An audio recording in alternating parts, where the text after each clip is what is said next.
amigos, hoje uma novidade. Estou gravando este vídeo junto ao meu ficus, que vai crescendo aqui no salão do apartamento. É uma mensagem de protesto contra o desmatamento da Amazônia, contra a poluição das águas amazônicas pelos garimpeiros e contra o roubo das terras indígenas. E também a nossa preocupação com a vida do indigenista Bruno Araújo Pereira e do jornalista inglês Dom Phillips, correspondente do The Guardian. E vamos então ao nosso tema de hoje, que não é nada otimista. O título seria: o presidente Bolsonaro não aceitará uma derrota nas eleições. O que significa isso? Golpe? Não.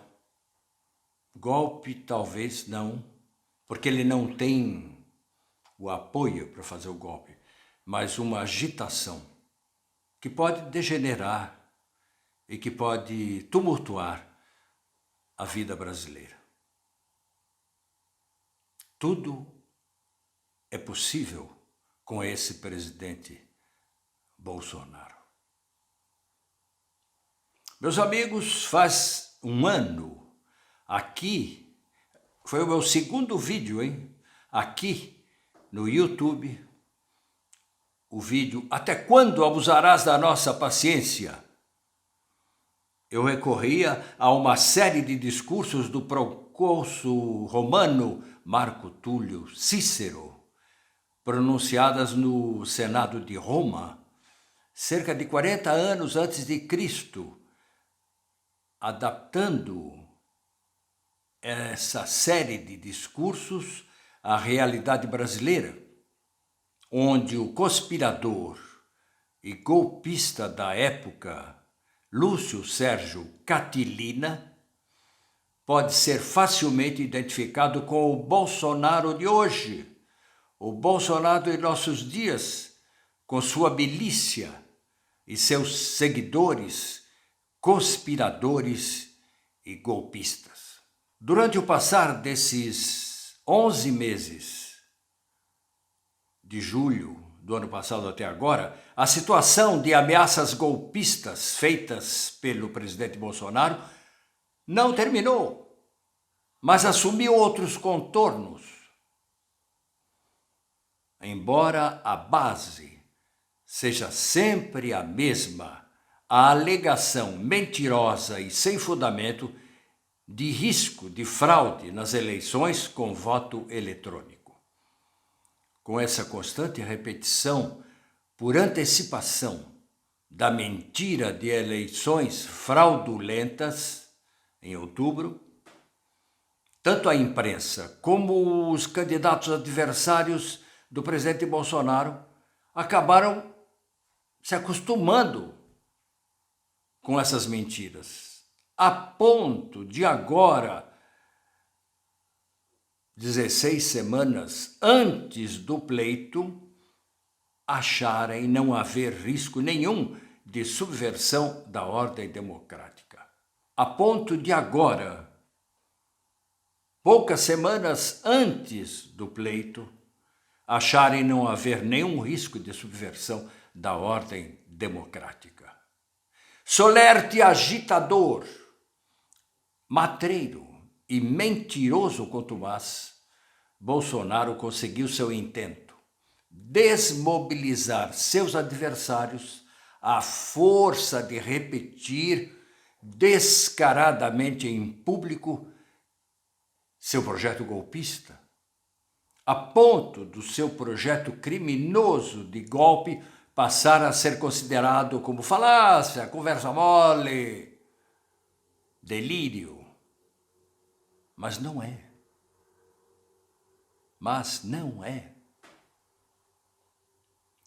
Ora, nesses 3 anos e meio de governo, Bolsonaro aproveitou para aperfeiçoar seu projeto de permanência no poder, seu sonho de se transformar num ditador e criar uma dinastia, a dinastia Bolsonaro, no poder. Só não vê quem não quer ver. Tantos são sinais dados aos seus fiéis seguidores, aos quais caberá a tarefa de provocar o caos e assegurar a ruptura da ordem democrática. Ainda há alguns dias, Bolsonaro, na cidade de Umuarama, no Paraná, passou a mensagem de que, se precisar, iremos à guerra contra os inimigos internos que querem roubar nossa liberdade. Ele já nos roubou tudo. Agora ele acusa os adversários de querer roubar a liberdade. A liberdade. Se come isso. O que significa liberdade para Bolsonaro? Enganar o povo. Deve ser isso. A ideia de que vem aí um golpe não ficou suficientemente clara. Não há nenhuma linguagem cifrada nessa frase de Bolsonaro: se precisar, iremos à guerra. E acrescentou num discurso repassado ao chamado gado bolsonarista, mas transcrito igualmente, com destaque pela mídia, o desejo de que eles, o gado bolsonarista, comece a pensar nisso, no quê? De ir à guerra, pois gostaria de tê-los, o seu gado, junto dele no momento de ir à guerra. Alguns dias depois, num trecho de entrevista divulgado pela UOL, Bolsonaro, como se não soubesse das pesquisas eleitorais das últimas semanas, prevendo sua derrota, inclusive se fala mesmo em derrota no primeiro turno, soltou uma frase bem reveladora de suas intenções, ou seja, entre aspas, diante do que tenho visto, disse ele, acho que devo ganhar no primeiro turno. Ele acha que deve ganhar no primeiro turno, não o Lula. E uma terceira, mas suficiente. Evidência bem clara de haver um plano de Bolsonaro para enfraquecer o STF e o Tribunal Superior Eleitoral foi a crise criada dentro do STF pelo ministro bolsonarista Cássio Nunes Marques, na semana passada, suspendendo monocraticamente decisões do Tribunal Superior Eleitoral, que puniu parlamentares por difundirem informações falsas, fake news, sobre as urnas eletrônicas. Essa decisão unilateral do chamado 10% de Bolsonaro, o representante de Bolsonaro no STF, poderia ter sido rapidamente anulada, de tão absurda. Mas o ministro André Mendonça, o evangélico, terrivelmente evangélico, que também faz parte dos outros 10% de Bolsonaro no STF, impediu o prosseguimento do julgamento na segunda-feira, ao pedir a vista do processo. Isso não permitiu a anulação da cassação do mandato do deputado estadual Fernando Francischini, imposta pela Justiça Eleitoral, pois um novo julgamento, na terça-feira, dia 7 de junho, derrubou por 3-2 a decisão monocrática de Cássio Nunes Marques. Entretanto, nem Cássio, nem André Mendonça, minoritários dentro do STF, esperavam reverter a decisão do Supremo Tribunal Federal. Então, por que fizeram isso? Por quê? Ambos tinham como objetivo abrir dentro do STF uma discussão sobre as fake news ou notícias falsas nas redes sociais e sobre a vulnerabilidade e possibilidade de fraude com o voto eletrônico. Não existe isso. Mas o fato de se discutir dentro do STF com 2 membros que aprovam isso, cria para os bolsonaristas um clima de que existe o risco de vulnerabilidade no voto eletrônico. Portanto, esse objetivo de criar uma dúvida foi plenamente obtido junto ao eleitorado bolsonarista. Tanto que o presidente Bolsonaro pronunciou num discurso, logo a seguir, ainda na quarta-feira, no Planalto, um discurso no qual condenava a decisão do STF por 3-2, dizendo textualmente que o deputado Francisquini tinha sido cassado por dizer as mesmas coisas que ele dizia sobre as eleições já em 2018, quanto a irregularidades constatadas e denunciadas por muitos eleitores no momento de votar. Essas denúncias, apesar de terem sido repetidas pela enésima vez pelo presidente Bolsonaro, são puro fake news. Nunca foram constatadas e nem confirmadas. É mentira e mentira da grossa. Então, o presidente repete as mentiras de Francisquini. Francisquini perdeu o mandato, por isso. E Bolsonaro continua. Na verdade, Bolsonaro poderia também ser inculpado por disseminar mentiras, como foi o deputado Francisquini. Bolsonaro, visivelmente irritado, declarou ainda que não cumprirá decisões do STF. O que é isso? E que não viverá como um rato. Foi ele mesmo que disse, hein? Se comparou com um rato, saber.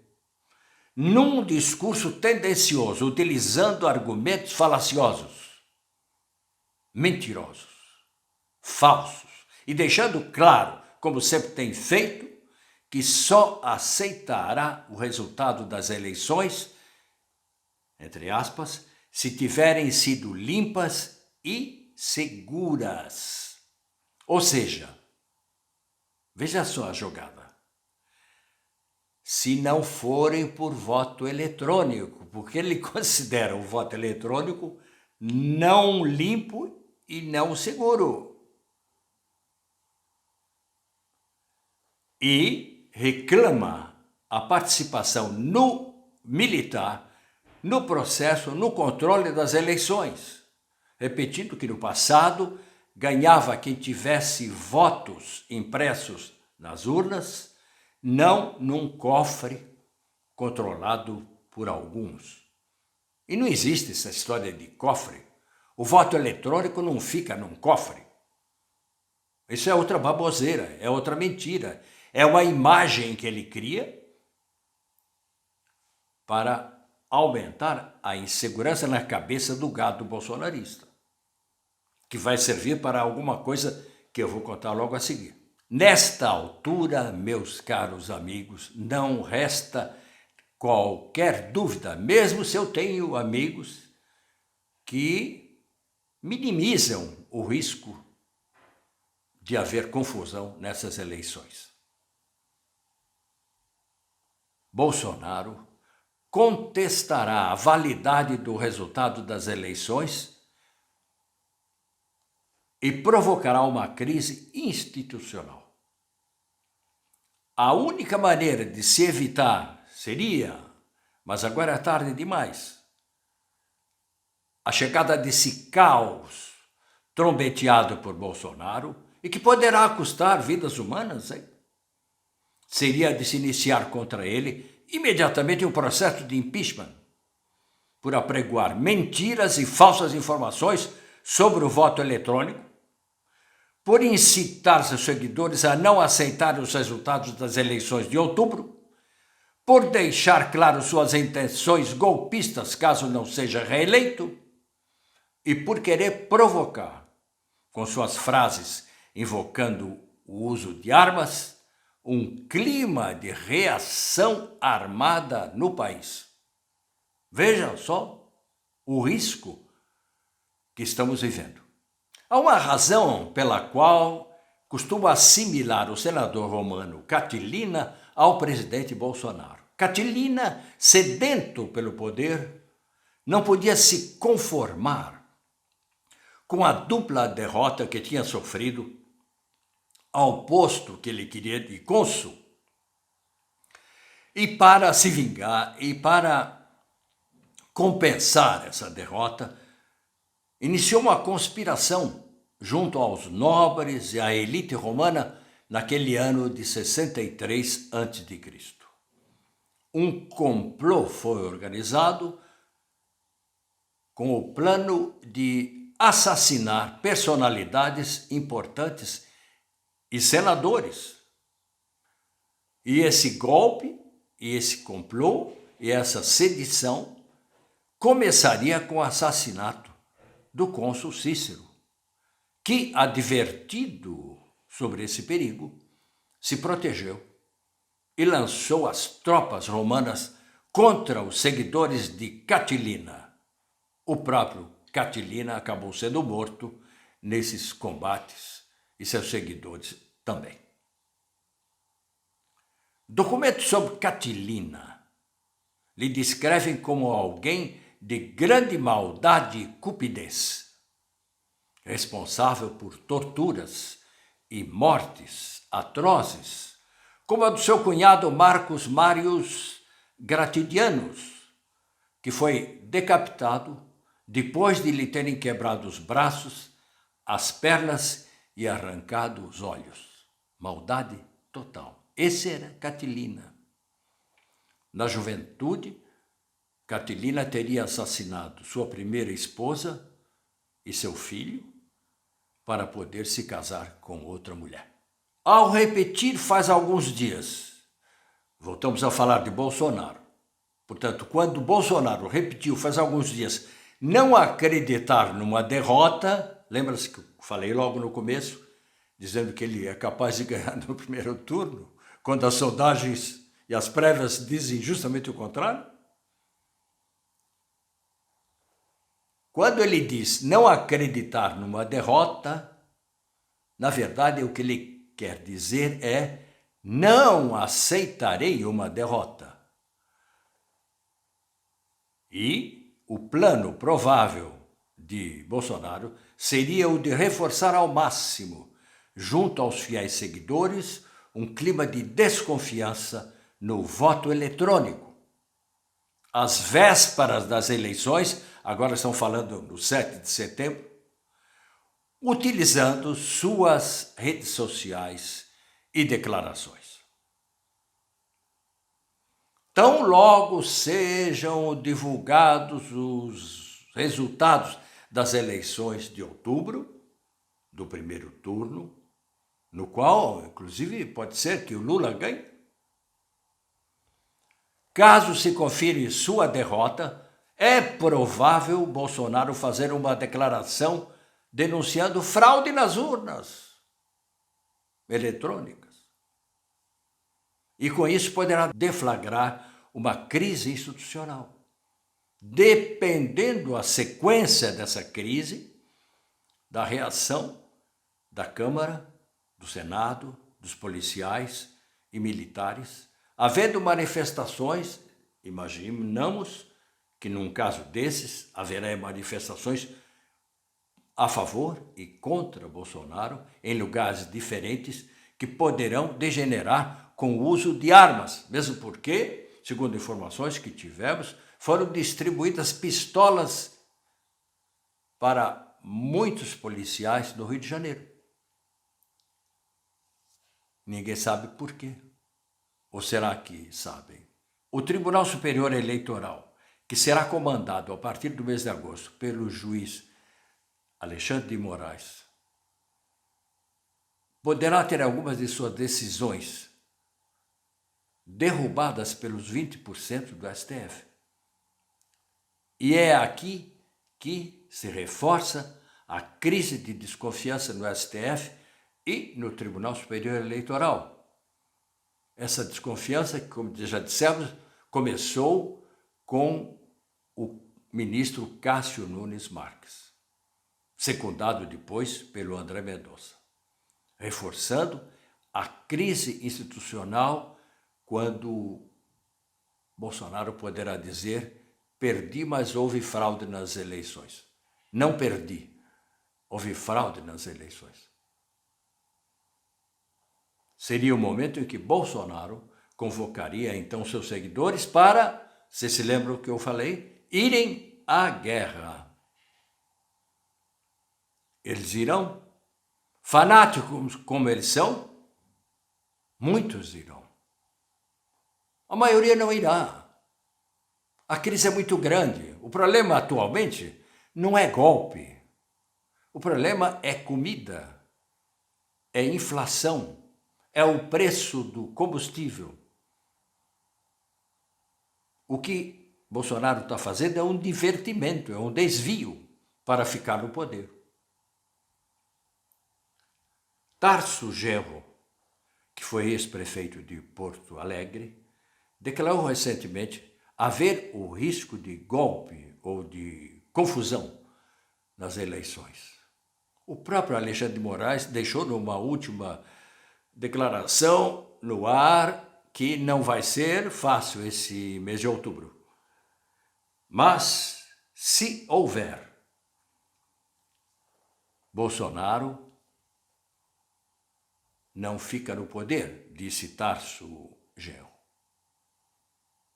Nem a extrema-direita vai querer que ele continue no poder, porque ele está afundando o Brasil. Mas se ele conseguir criar um clima de golpe que impeça a posse de Lula, não é ele que vai ficar com o prato. Outro, quem sabe é o militar, que ele mesmo criou. Nesta ficção, tudo dependerá da decisão das Forças Armadas. Os militares irão preservar a nossa democracia ou aderir ao caos? Não se esqueça de se inscrever neste canal independente. Se você chegou até aqui, é porque gostou, é porque se interessou, é porque concorda. Então não se esqueça de se inscrever. Este canal procura analisar com objetividade e seriedade a atual situação brasileira. Sua inscrição é importante para podermos prosseguir. Também é importante assinalar aqui que neste canal, para se inscrever, não se paga nada. Você se inscreve, é gratuito. E nem há coleta no final do vídeo, como nas igrejas ao fim do culto. Não há coleta. É grátis. Você pode se inscrever ali no cantinho e nos dará força para continuarmos, porque este ano é um ano difícil. Até lá.